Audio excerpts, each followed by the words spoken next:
இதை விட கேவலம் ஒரு ஜனநாயக நாட்டுக்கு உண்டா? கேவலம் நாடாளுமன்றத்தில் வாசலில் வைத்து வெள்ளட் குண்டுகள், கொத்து குண்டுகளை உபயோகித்த இந்தியாவின் ஒரே கருப்பு ஆடு நரேந்திர மோடி மட்டும்தான்.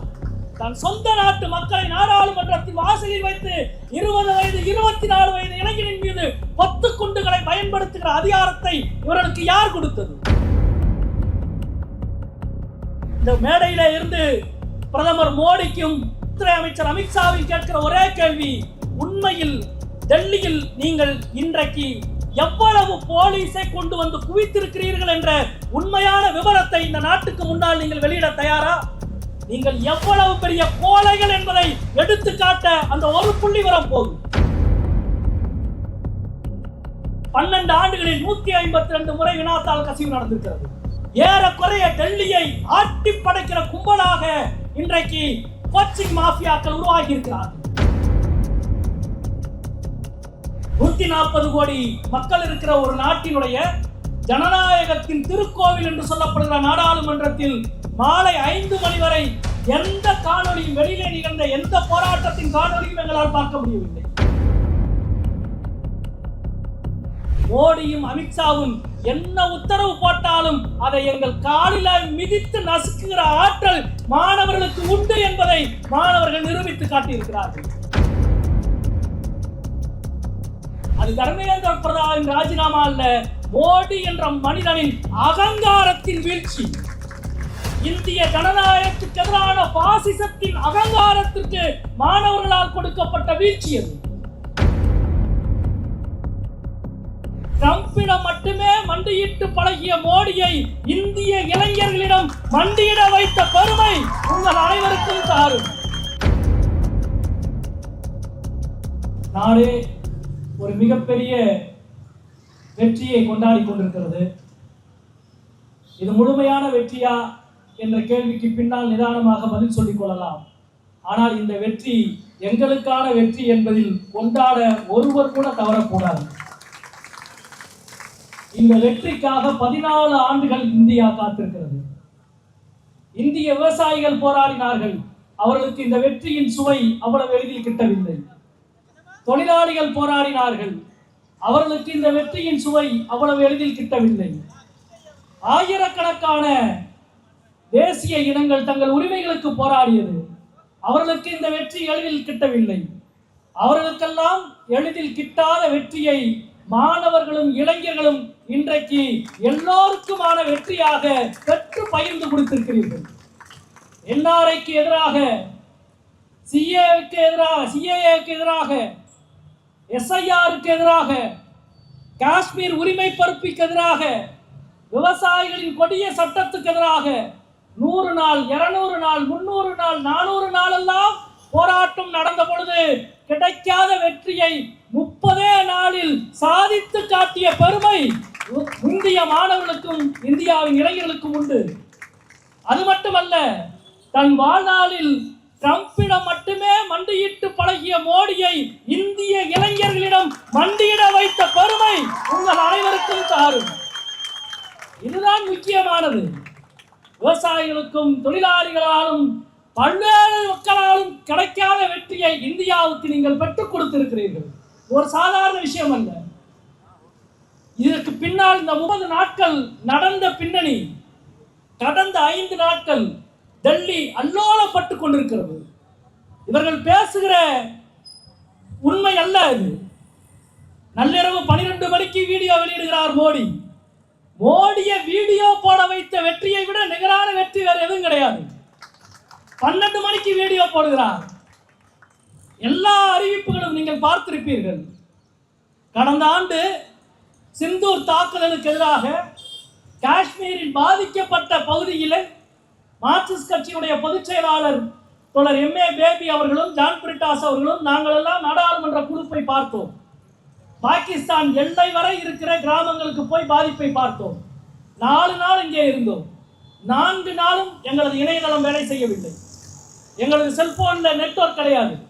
மீண்டும் அறைக்கு வந்தால், நாங்கள் தங்கி இருக்கிற ஹோட்டலுக்கு வந்தால் மட்டும்தான் இணையதளம் வேலை செய்யும். காஷ்மீரில் கடந்த ஆண்டு எப்படி இருந்ததோ அப்படித்தான் கடந்த 4 நாட்களும் டெல்லியிலே நாங்கள் இருந்தோம். நாடாளுமன்றத்தில் இணையதளம் வேலை செய்யவில்லை. 5 நாட்களாக நாடாளுமன்றத்தில் நெட்வொர்க் நிறுத்தப்பட்டது. இதை விட கேவலம் ஒரு ஜனநாயக நாட்டுக்கு உண்டா? 20ஆம் தேதி இளைஞர்கள் மாணவர்கள் உங்களுக்கு தெரியும், நெல்லை நாடாளுமன்றத்தை நோக்கி அவர்கள் பேரணி வந்து கொண்டிருக்கிறார்கள். நாங்கள் எல்லாம் உள்ளே 10 மணிக்கு உள்ளே போய்விட்டோம். எதிர்கட்சி தலைவர்களினுடைய கூட்டம் 10 மணிக்கு 10:30 மணிக்கு ஆர்ப்பாட்டம், 11 மணிக்கு நாடாளுமன்றம் துவங்குகிறது. அன்றைக்கு மதியம் மாலை 5 மணி வரை வெளியில் நடந்த போராட்டத்தின் ஒரு காட்சியை கூட எங்களால் உள்ளே பார்க்க முடியவில்லை. 140 கோடி மக்கள் இருக்கிற ஒரு நாட்டினுடைய ஜனநாயகத்தின் திருக்கோவில் என்று சொல்லப்படுகிற நாடாளுமன்றத்தில் மாலை 5 மணி வரை எந்த காணொலியும், வெளியிலே நிகழ்ந்த எந்த போராட்டத்தின் காணொலியும் எங்களால் பார்க்க முடியவில்லை. நேற்றைக்கு முன்தினம்தான் அதிகாரப்பூர்வமாக ஒன்றிய உள்துறை அமைச்சர் அதிகாரப்பூர்வமாக அரசின் சார்பில் அறிவிப்பு வந்தது. ஜந்தர் மந்தரிலே துவங்கி 1.5 கிலோமீட்டர் தூரம் இணையதளத்தை நாங்கள் முடக்கி வைத்திருக்கிறோம் என்று. அது உண்மை அல்ல.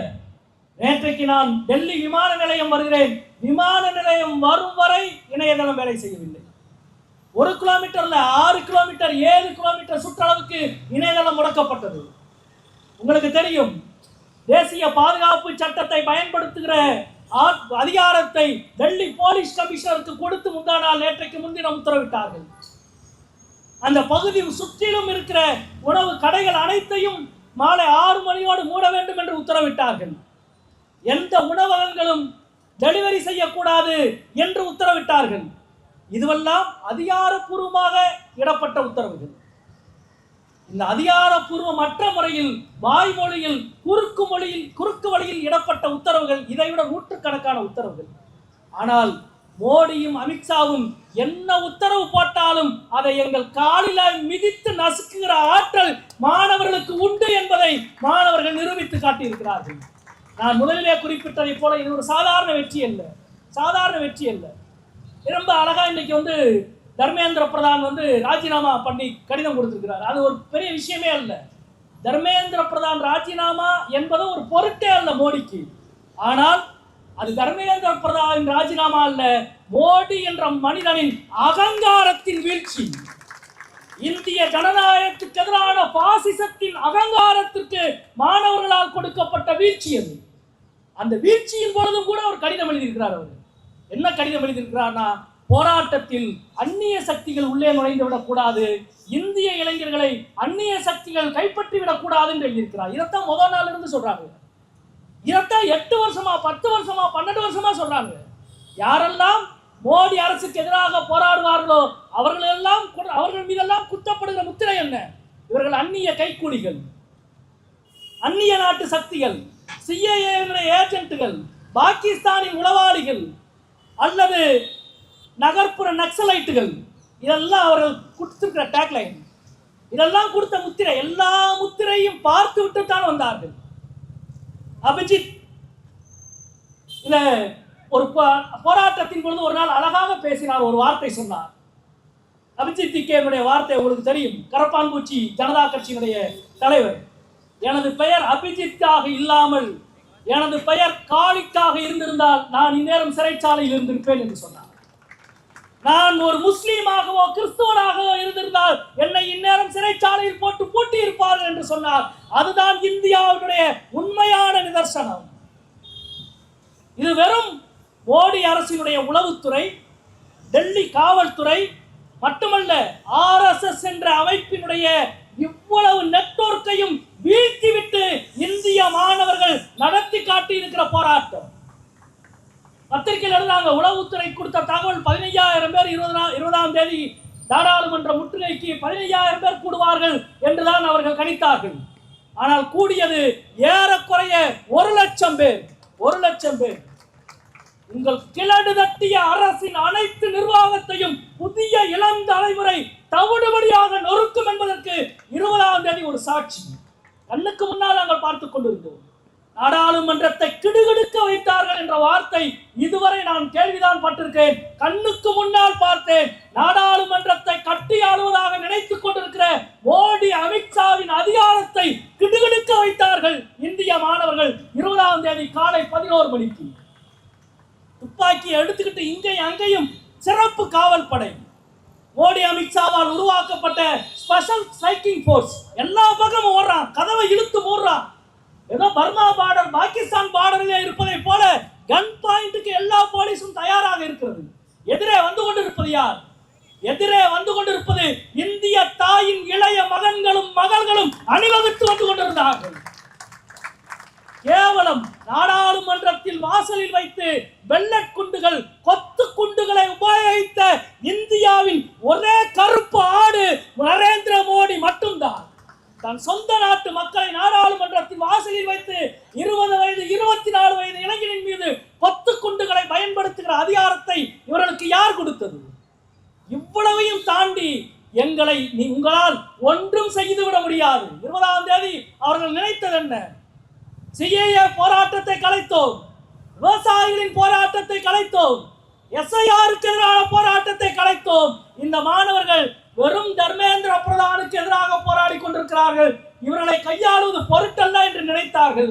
ஆனால் 20ஆம் தேதி பகலில் கூடிய கூட்டத்தை விட 20ஆம் தேதி இரவும் 21ஆம் தேதியும் கூடிய கூட்டம் அதிகம். லத்தியையும் கண்ணீர் புகையையும் வெள்ளக்குண்டுகளையும் பார்த்து போன தலைமுறை கிளடு தட்டி போன சிந்தனையாளர்கள் பயப்படுவார்கள். இளம் ரத்தம் பகையை பார்த்து தீர்வு கொண்டு எழும். அதுதான் உலகம் முழுக்க நடக்கிற உண்மை. அதிகாரம் உனக்குத்தான் பெரிய விஷயம். இந்த 5 நாள் நாடாளுமன்றத்திலே அதே கட்டடத்துக்குள் இருக்கிற மோடி தனது முகத்தை ஏன் வெளியே காட்டவில்லை? போராடி கொண்டிருக்கிற மாணவர்களை பார்த்து பேசலாம். இங்கே அன்புக்குரிய தோழன் சொன்னதை போல 5 நாட்கள் நாடாளுமன்றத்தில் ஒத்திவைப்பு தீர்மானத்தை கொண்டு வந்திருக்கிறோம். 5 நாட்கள் நாடாளுமன்றத்தில் மாணவர் போராட்டத்திற்காக 5 நாளும் தொடர்ந்து ஒத்திவைப்பு தீர்மானத்தை தாக்கல் செய்த எம்பி என்ற முறையில் நெஞ்சம் நிமிர்த்தி இங்கே வந்து நான் நின்று கொண்டிருக்கின்றேன். வந்து பதில் சொல். வேற எந்த அஜெண்டாவும் கிடையாது, அரசியல் மாச்சரியங்கள் கிடையாது. போராடி கொண்டிருக்கிறது மார்க்சிஸ்ட் கட்சியினுடைய ஊழியர்கள் மட்டும் கிடையாது, இந்தியாவினுடைய ஜனநாயகத்தை காக்கிற புதிய தலைமுறையின் இளம் சக்தி போராடுகிறது. அவற்றின் கையை இறுகப்பட்ட வேண்டிய கடமை எனக்கு உண்டு. வெள்ளக்குண்டை நீ வீசினால் அதற்கு எதிராக நெஞ்சம் நிமிர்த்த வேண்டிய கடமை எங்களுக்கு உண்டு. எனவே தான் இந்த போராட்டத்தை எதுவும் செய்ய முடியவில்லை. இவர்களுக்கு ஆதரவாக நாடாளுமன்றத்தில் உள்ளேயும் வெளியேயும் போராடினோம். உங்களுக்கு தெரியும், நேற்றைக்கு முன்தினம் இரவு ஜந்தர் மந்தரில் மிகப்பெரிய பயங்கரவாதத்தை கட்டவிழ்த்து விட இவர்கள் தயாராக இருந்தார்கள். ஆனால் அதற்கு எதிராக நாட்டையே விழிப்படைய வைக்கிற பெரும் பொறுப்பு எங்களுக்கு உண்டு என்று எதிர்க்கட்சியினுடைய 200க்கும் மேற்பட்ட எம்பிக்கள், இந்தியா கூட்டணியுடைய 200க்கும் மேற்பட்ட எம்பிக்கள் செயல்பட்டோம். இந்தியா கேட்டை நோக்கி நாங்கள் போகிறோம் என்று சொன்ன பொழுது அமித்ஷாவுடைய போலீஸ் அனுமதிக்கவில்லை. சரி, வேற வழி இல்லை. காந்தி சுட்டுக் கொல்லப்பட்ட காந்தி சுமதி என்று சொல்லப்படுகிற பழைய பிர்லா மாளிகையை நோக்கி நாங்கள் செல்வோம் என்று சொன்ன பொழுது அதையும் அவர்கள் அனுமதிக்கவில்லை. நீ என்ன வேணாலும் பரவாயில்லை, எங்களை தடுக்க முடியாது, நாங்கள் பொய்யே தீர்வோம் என்று 6 மணிக்கு புறப்பட்டு 8:30 மணிக்குத்தான் 1.5 கிலோமீட்டர் தூரத்துக்கு நாங்கள் போனோம். மக்களவையினுடைய எதிர்க்கட்சி தலைவர் ராகுல் காந்தியினுடைய வீடு, அது பிரதமர் மோடியின் வீட்டுக்கு அடுத்த வீடு, ஒரே தெருவினுடைய அடுத்த எதிர்த்தரப்பில் இருக்கிற வீடு. அந்த வீட்டிலே இருந்து அண்ணல் காந்தி படுகொலை செய்யப்பட்ட இடம் அதிகபட்சம் ஒரு 1.5-2 கிலோமீட்டர் தூரம் இருக்கும். இந்த 2 கிலோமீட்டர் தூரத்தில் வரை எவ்வளவு போலீஸை நிறுத்திருப்பாங்கன்னு நினைக்கிறீங்க? ஏறக்குறைய இந்த 2 கிலோமீட்டர் தூரம் வரை நிறுத்தப்பட்ட போலீஸ் மட்டும் சுமார் 10,000 பேர் இருப்பாங்க. இந்த மேடையில இருந்து பிரதமர் மோடிக்கும் துறை அமைச்சர் அமித்ஷாவின் கேட்கிற ஒரே கேள்வி, உண்மையில் டெல்லியில் நீங்கள் இன்றைக்கு எவ்வளவு போலீஸை கொண்டு வந்து குவித்திருக்கிறீர்கள் என்ற உண்மையான விவரத்தை இந்த நாட்டுக்கு முன்னால் நீங்கள் வெளியிட தயாரா? நீங்கள் எவ்வளவு பெரிய கோழைகள் என்பதை எடுத்துக்காட்ட அந்த ஒரு புள்ளி விவரம் போதும். இந்தியாவின் வட மாநிலங்கள் எல்லாவற்றிலும் இருந்து, எல்லைப்புற மாநிலங்கள் எல்லாவற்றிலும் இருந்து பாதுகாப்பு படையை, சிறப்பு காவல் படையை, எல்லை காவல் படையை அனைத்தையும் கொண்டு வந்து டெல்லியிலே குவித்திருக்கிறார்கள். எத்தனை லட்சம் போலீஸ் என்று தெரியாது. 1 கிலோமீட்டர் ஆள் நடமாட்டமே இல்லாத சாலை, 240 எம்பிக்கள் மட்டும் போகிறோம். ஆனால் 10,000 போலீஸ் குவிக்கப்பட்டிருக்கிறார்கள். ஏறக்குறைய காந்தி சமாதி, காந்தியினுடைய சுட்டுக் கொல்லப்பட்ட காந்தி ஸ்மிருதி இடத்தை உள்ளே போக முடியவில்லை. பேரிகேட்டை அடித்து தூக்கி எறிந்து விட்டு தான் உள்ளே போகணும். அநேகமாக எனக்கு தெரிந்து காயம்படாத எம்பிக்கள் யாருமே இல்லை எதிர்கட்சி வரிசையில். எல்லா எம்பிக்களும் காயம்பட்டிருக்கிறோம். எவ்வளவு கொடிய ஒரு அடக்குமுறை! நீ நாடாளுமன்ற நடந்து கொண்டிருக்கிற பொழுது நாடாளுமன்ற உறுப்பினர்களே இப்படித்தான் மோடி அரசு கையாளும் என்றால் இளைஞர்களை, மாணவர்களை எப்படி கையாளுவார்கள் என்பதை சொல்லி தெரிய வேண்டியதில்லை. நாங்கள் மிக தெளிவாக சொல்லிவிட்டோம். இந்த அநீதிக்கு நீதி கிடைக்கும் வரை, தர்மேந்திர பிரதான் பதவி விலகும் வரை, போராடுகிற மாணவர்களின் கோரிக்கை ஏற்கப்படும் வரை நாடாளுமன்றத்தை நடத்த முடியும் என்பதை கனவில் கூட உங்களால் நினைத்து பார்க்க முடியாது என்பதை நேருக்கு நேராக சொல்லியிருக்கிறோம். இது ஒரு டெல்லி மட்டுமல்ல, இந்தியா முழுவதும் பற்றி எறிகிற போராட்டம். வெறும் நீட்டினுடைய வினாத்தால் கசிவு மட்டுமல்ல, நீட்டின் வினாத்தால் கசிவு மட்டுமல்ல, இந்திய சமூகத்தை பற்றி ஒடுக்கிக் கொண்டிருக்கிற வேலையின்மை என்ற மிகப்பெரிய பிரச்சனை, இந்தியாவில் வெறுப்பை மட்டுமே கக்க தெரிந்த மோடி, அமித்ஷா அரசினுடைய நிர்வாகத்துக்கு எதிரான கோபம், ஆற்றாமை, இது எல்லாம் சேர்ந்துதான் இங்கே வெடித்துக் கொண்டிருக்கிறது. பற்ற வைத்தது இன்றைக்கு கரப்பான் பூச்சி கட்சியாக இருக்கலாம், இந்த மிகப்பெரிய ஒருங்கிணைப்பை அவர்கள் செய்து கொண்டிருக்கலாம். ஆனால் இவை எல்லாவற்றிலும் இந்திய இளைஞர்கள் மோடி, அமித்ஷாவின் மீதான இந்த அரசின் மீதான வஞ்சகத்துக்கு எதிராக இன்றைக்கு திரண்டிருக்கிறார்கள். வெறுப்புக்கு காலம் முழுவதும் வெறுப்பை மட்டுமே கக்க தெரிந்த ஒரு நிர்வாகத்துக்கு எதிராக நேசத்தையும் ஒற்றுமையையும் உயர்த்தி பிடிக்கிற கூட்டமாக இளைஞர்கள், மாணவர்கள் கூட்டம் இருக்கிறது. இந்த கூட்டத்தினுடைய வெற்றி மிக உயரமானது. கொள்கைகள் இங்கே கூட பலர் விவாதித்துக் கொண்டிருக்கிறார்கள். நீட் முறைகேட்டுக்கு எதிரான போராட்டமா அல்லது நீட் என்ற முறையே கேடு விளைவிப்பது அதை நீக்குவதற்கு எதிரான போராட்டமா என்று எல்லா கோரிக்கையும் ஒன்றிணையட்டும். இங்கே ஒவ்வொன்றுக்கும் ஒரு படிக்கட்டு இருக்கிறது.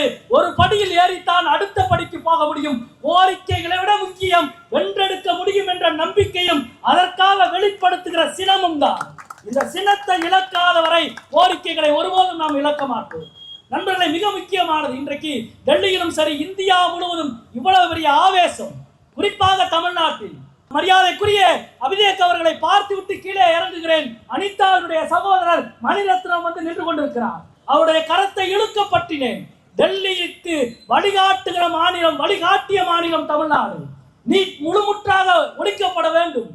தமிழ்நாட்டில் நீட்டுக்கான விதிவிலக்கு தமிழ்நாடு மாநிலத்துக்கு வழங்கப்பட வேண்டும் என்று சட்டமன்ற தீர்மானத்தை மீண்டும் இங்கே உயிர்ப்பிக்க வேண்டும். அதை ஒன்றிய அரசு நடைமுறைப்படுத்த வேண்டும். வினாத்தாள் கசிவு கடந்த 12 ஆண்டுகளில் 152 முறை வினாத்தாள் கசிவு நடந்திருக்கிறது. ஏறக்குறைய டெல்லியை ஆட்டி படைக்கிற கும்பலாக இன்றைக்கு கோச்சிங் மாஃபியாக்கள் உருவாகி இருக்கிறார்கள்.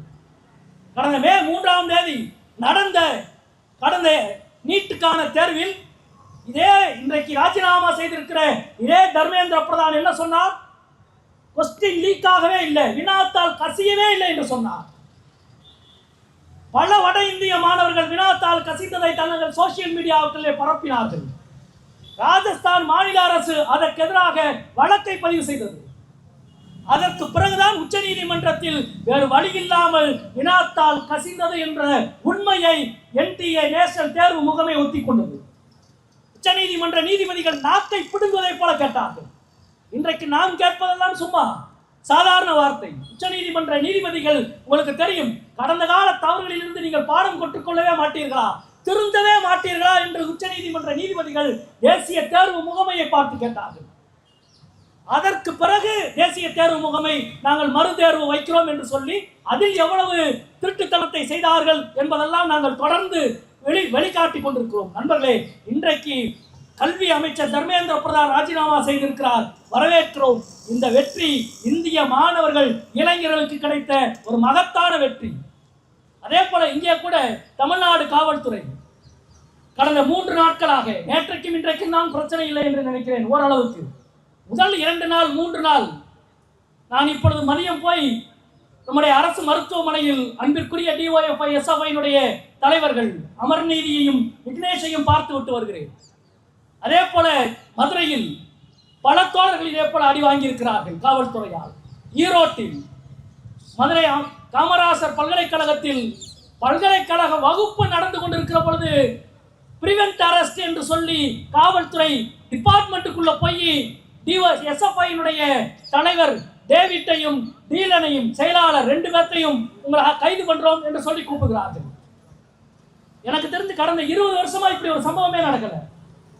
கல்லூரி நடந்து கொண்டிருக்கிற பொழுது முன் கைது என்று பிரிவென்ட் அரெஸ்ட் என்று டிபார்ட்மெண்ட்டுக்குள்ள போய் கைது செய்கிற அளவுக்கு தமிழ்நாடு காவல்துறை ஏன் இவ்வளவு பதட்டத்தோடு இருக்கிறீர்கள்? புரியவில்லை. மோடி அரசு, மோடியின் காவல்துறை அங்கே செய்வது எங்களுக்கு புரிகிறது. இங்கே நியாயமாக போராடுகிற மாணவர்களுக்கு இடம் ஒதுக்கி கொடுத்து பாதுகாப்பு கொடுக்க வேண்டியதுதான் காவல்துறையினுடைய வேலை. உங்கள் வேலை அத்துமீறினால் அதற்கு எதிராக குரல் கொடுக்கவும், அந்த இடத்தில் மீண்டும் கொண்டு போய் நிறுத்தவும், அதற்கான நியாயத்தை பெறவும் எஸ்எஃப்ஐ டிஒய்எஃப்ஐ ஒருபோதும் தயங்காது, ஒருபோதும் தயங்காது. குறிப்பாக முதல் 3 நாட்கள் தமிழ்நாடு காவல்துறை எல்லை மீறி நடந்து கொண்டது. இதற்கு உரிய நடவடிக்கையை தமிழ்நாடு அரசு எடுக்க வேண்டும் என்பதை இந்த நேரத்திலே நான் இங்கே பதிவு செய்ய கடமைப்பட்டிருக்கின்றேன். ஒட்டுமொத்தமாக இந்த போராட்டம் அரசியல் எல்லைகள், அரசியல் மாற்றங்கள் எல்லாவற்றையும் கடந்து ஒரு புதிய நம்பிக்கையை இந்திய சமூகத்திற்கு வழங்கியிருக்கிறது. ஒரு புதிய நம்பிக்கையை போராடுகிறவருக்கு வழங்கியிருக்கிறது. மோடியின் வார்த்தையில் சொல்ல போனால், நாடாளுமன்றத்தில் தொடர்ந்து போராடுகிற நாங்கள் விவசாயிகளுக்கு எதிராக நாடாளுமன்றத்தில் போராடுகிற பொழுது மோடி வந்து நாடாளுமன்றத்தில் சொன்னார், அந்தோலன் ஜீவி என்று சொன்னார். அதாவது போராடி பிழைப்பவர்கள் என்று எங்களை பார்த்து ஏளனமாக சொன்னார். அந்த அந்தோலன் ஜீவி பெருமையோடு சொல்லுகிறேன், இந்தியாவை காப்பாற்றுகிற வலிமை அந்தோலன் ஜீவிகளுக்கு இருக்கிறது. டெல்லியிலே இருக்கிற ஜந்தர் மந்தரில் போராடுகிற அந்தோலன் ஜீவிகளுக்கு இருக்கிறது. இந்தியா முழுவதும் சென்னையிலே ஒரு ஜந்தர் மந்தர், மதுரையிலே ஒரு ஜந்தர் மந்தர் என்று சமரசம் இல்லாமல் போராடுகிற அந்தோலன் ஜீவியான மாணவர்களுக்கும் இளைஞர்களுக்கும் இருக்கிறது. இந்த போராட்டத்தின் வெற்றி புதிய நம்பிக்கையை உருவாக்கி இருக்கிறது. இந்த நம்பிக்கை சுடரை மேலும் வலுப்படுத்துங்கள் என்று சொல்லி வாழ்த்தி அமைகிறேன்.